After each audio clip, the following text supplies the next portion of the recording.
بسم اللہ الرحمن الرحیم۔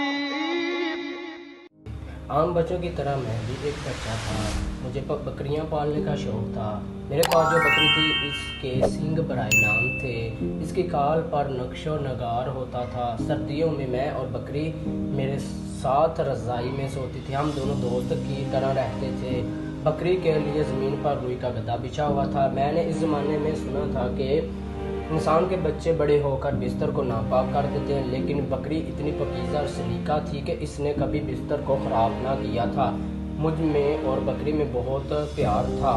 حالات اس طرح کے ہو گئے کہ مجھے جدائی کا صدمہ برداشت کرنا پڑا اور اپنی بکری کو اس کے بچوں کے ساتھ ایک روڈ پر چھوڑ آیا۔ پھر کئی سال گزر گئے۔ بکری کی یاد پرانا صدمہ بن گیا، لیکن بکری کی نسل بڑھتی گئی۔ اس جنگل میں جہاں بکریاں چرتی تھی ایک شیر کا بچہ بھی آ گیا۔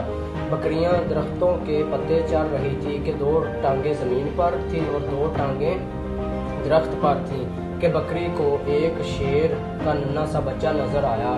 بکری اس سے بچے کو غور سے دیکھنے لگی۔ اس کے دل کے اندر ایک بات گھومنے لگی۔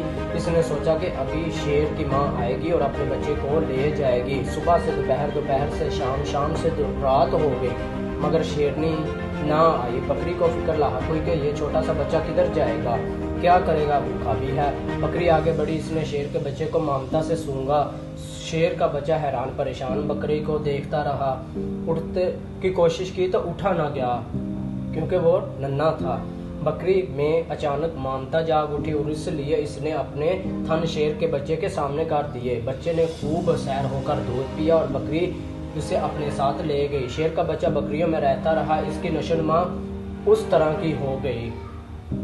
وہ بڑا ہو گیا۔ شیر کا بچہ بکریوں کی برادری کا ایک فرد بن گیا۔ حالات کا رخ بدلا۔ ایک روز شیر شکار کے لیے نکلا۔ اس نے شکار کرنے کا ارادہ کیا۔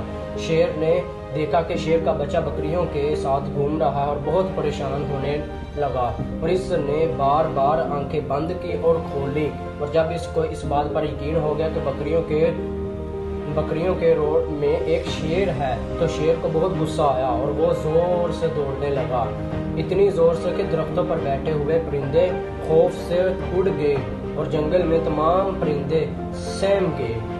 شیر نے بہت تیزی کے ساتھ روڈ پر بکریوں پر حملہ کیا تو بکریوں نے اپنی جان بچانے کے لیے بھاگنا شروع کر دیا۔ ان میں ایک شیر کا بچہ بھی تھا۔ شیر کے بچے کو دوڑتا رہا اور شیر نے اس بچے کو پکڑ لیا اور اپنے ساتھ اپنے گھر میں لے گیا۔ اس کو بتایا کہ تو بکری نہیں شیر ہے، لیکن شیر کی سمجھ میں یہ بات نہیں آئی کہ وہ شیر ہے۔ شیر نے اسے غصے سے دیکھا اور اس کو غیرت دلائی۔ شیر کی بہت بہادری کے قصے سنائے، لیکن بکریوں میں رہنے والے شیر کے بچے کی سمجھ میں یہ بات نہیں آئی۔ شیر نے سوچا کہ کس طرح اسے یقین دلایا جائے یہ شیر ہے۔ شیر ایک تالاب پر لے گیا۔ تالاب کے کنارے کھڑے ہو کر اس نے شیر سے کہا میں دیکھ، اور اس نے دیکھا کہ پانی میں دو شیر ہیں۔